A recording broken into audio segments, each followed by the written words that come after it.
Yeah, crazy X chat.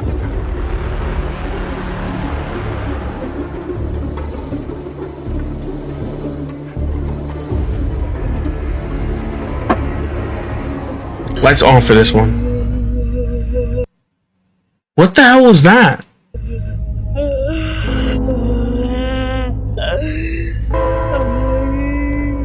Can we not do that, bro?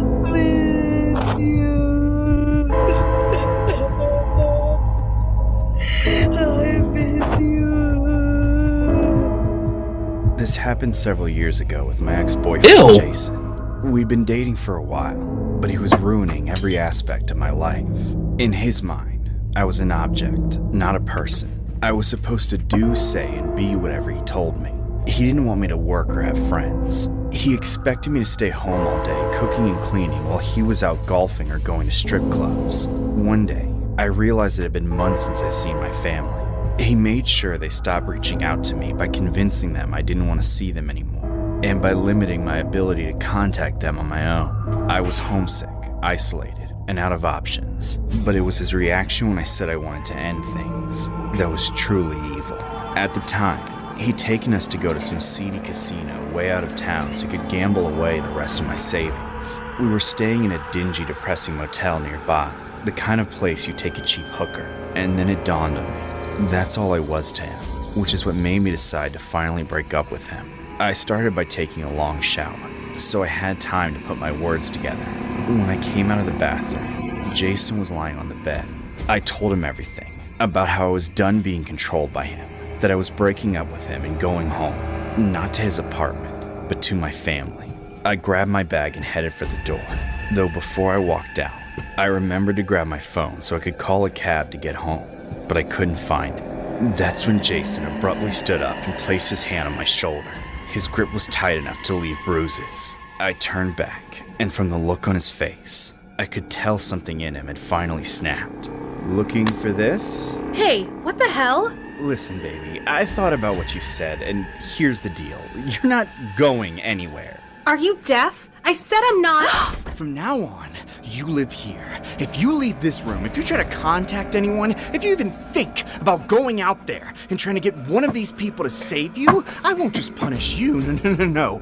I know where your family lives, remember? Each and every one of them. I will bring them here and kill them right in front of you, you stupid bitch. Slowly, painfully. And I'll have my fun with your daughter, too, and make you watch. I'm sorry, let me rewind what he just said. Painfully, and I'll have my fun with your daughter, too. Yo, you're weird, bro. You're weird. You're weird, gang. Just straight weird. And make you watch. Nasty, bro. Ever try to fucking leave me again. You'll be the reason they all die. Do you understand me? Good. Now that we're still a couple, I think it's time you tend to your womanly duties. You want to know my favorite thing about this motel? When the people hear a woman screaming, they think she's just doing her job.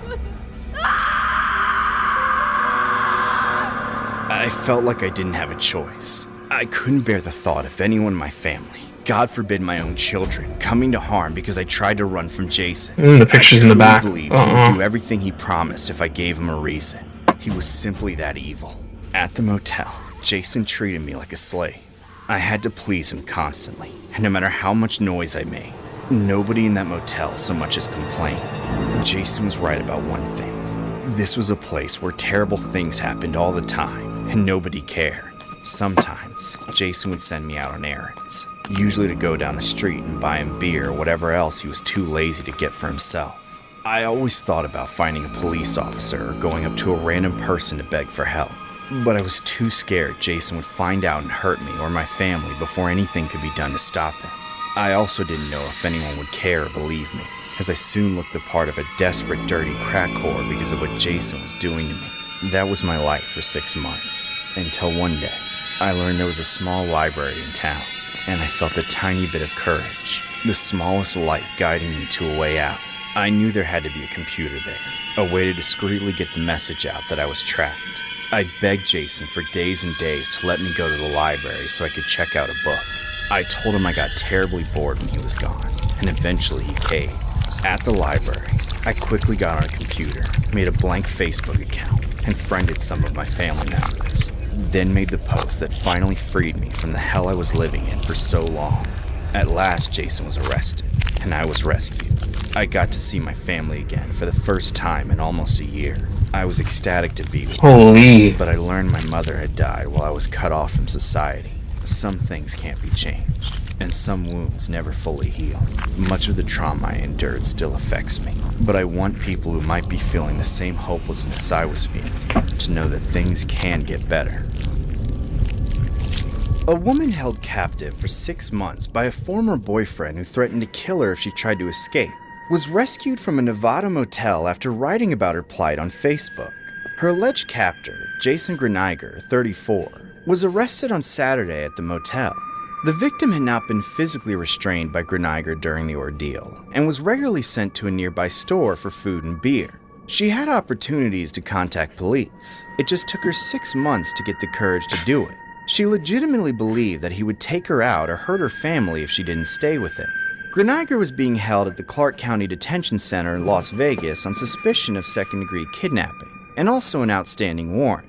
The victim turned to Facebook to seek help after Greniger allowed her to visit a nearby public library. Her post read, "I just want to let everyone know I'm sorry.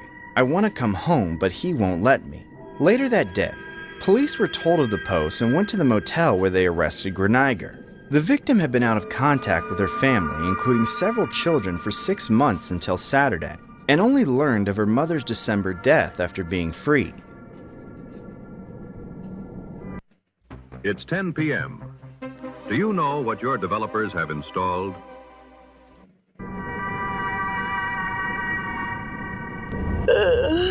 Yeah, no. We're not doing that in my ear. We're not doing that in my ear.